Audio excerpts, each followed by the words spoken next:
Bob, welcome to our program. We appreciate your time. Let's talk about Prop A because if it's passed, it would spend more money on hiring police officers, and firefighters are really concerned that could come at a cost to their jobs. Is there anything else that you're really basing this off of besides just the pot of money is so small and that graphic that's been distributed showing potential cuts? Yeah, well, thanks for the opportunity to talk about this. First of all, I want to make very clear that we do support and love our police officers. This is not about that at all. We work together on the streets every day. We both have high stakes jobs that put our lives in line every day. So we really support what they do. It's just that this is a poorly written law. We even believe that police probably need more staff than they have today. But the law goes well beyond the two per thousand officers. And it does it because the law is poorly written. The law is written with escalators. I don't even believe that the cost escalators, I don't even believe the authors realized would have the impact that they did. And so because it's a poor law, I think we need to reset. I think we need to vote this law down. And then we need to figure out the way to get the proper staffing for our police. So it's not about not supporting the police. It's about opposing a poorly written law that has terrible impacts on public safety overall. And just drill down on how this could impact firefighters at the stations, though. If Prop A passes, what would that do to firefighter staffing 5 years from now, say? Well, the general fund where police, fire, and EMS and libraries and parks and other essential services come from is a finite sized fund. And even though Austin's a hot city, we're under a lot of structural stress in our budget.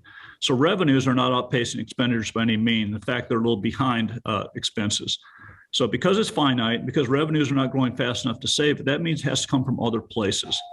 And Prop A represents close to 10% of the general fund.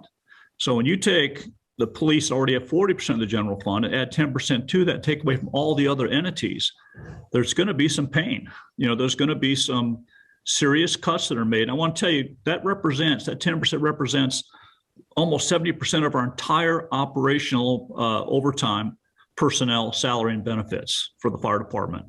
It represents nearly the entire EMS department. You can't take money away from all the other departments, put it all in police without expecting massive and very, very negative cuts to the rest of the services.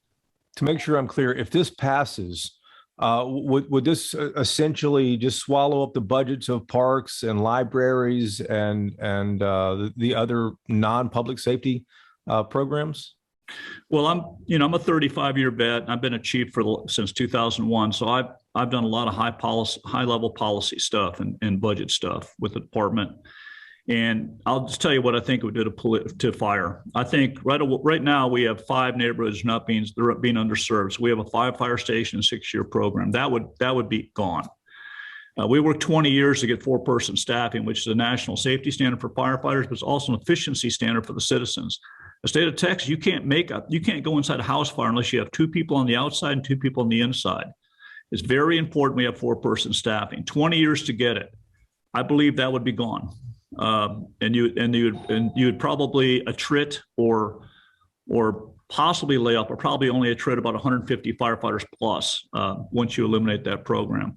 So these are really serious impacts on the public that would occur with no proof that adding more police officers to the level they're talking about would actually make a difference on crime. And like I said, I believe the police staff does need to be augmented and it needs to be increased, but this law because laws can be enforced in court, they're very inflexible, and the law is poorly written and has impacts far beyond what the original authors intended, I believe. So, Bob, what is the answer then? Because the police staffing is down 10%. The pot of money is only so large. How does the city of Austin get more police officers on the streets? Well, you have to work within the political process. And, we're 9% down. Police are 12% down. EMS is 13% vacancy rates. We all have vacancy rates that are too high. So for one entity to basically fleece the others to get what they want or get what they think they need is just not appropriate. We need to work together within the budget matrix and get it together. And this has been divisive in a way I wish it never was. Police and Fire Association has always been very close. And I want to get back to that closeness. We need to work together to make sure Austin's a safe city. The police asked the Firefighters Association to remain neutral in this. Obviously, you all took a position. Has this changed the relationship that firefighters have with police officers when they're dispatched to calls out on the streets, things like that? You know, in my opinion, the good news is, we might fight like brothers and sisters sometimes over an issue like this, but when the alarm goes off, politics go out the window. I mean, you still get a great service in Austin. Police are doing their best job. The firefighters are doing their best job. And if we're going to squabble, it's going to be after the call is over. Which way is this going to go? What does your internal polling say? What are you hearing about this? The election day is obviously on Tuesday. I don't have any internal polling. I mean, we think we're a trusted voice in public safety. So we came out to try to inform the citizens of the trade-offs and the downsides if this thing passes. I only hope it can. I think it's no brainer. I think voting this down, voting no on A is the thing to do. And as soon as that happens, the community has my promise. I'll be getting with the police, doing everything I can to support them to get their adequate staffing. Bob, do you have a message to the group that got this on the ballot, the Save Austin Now group? If I had a message, it probably wouldn't be too kind. They've been pretty disingenuous with their messaging. They actually have signs at the polling site that strongly indicate or imply that we support Prop A, which of course we don't. And so, like I've said before, Matt Mackowiak and Save Austin Now, the truth is just a mere inconvenience to them, it appears. And I think that's terrible for public discourse.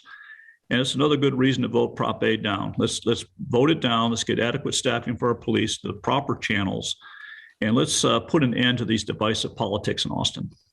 Bob, we appreciate your time. Good luck on Tuesday. Thank you. Appreciate it. Thanks for your interest in this issue.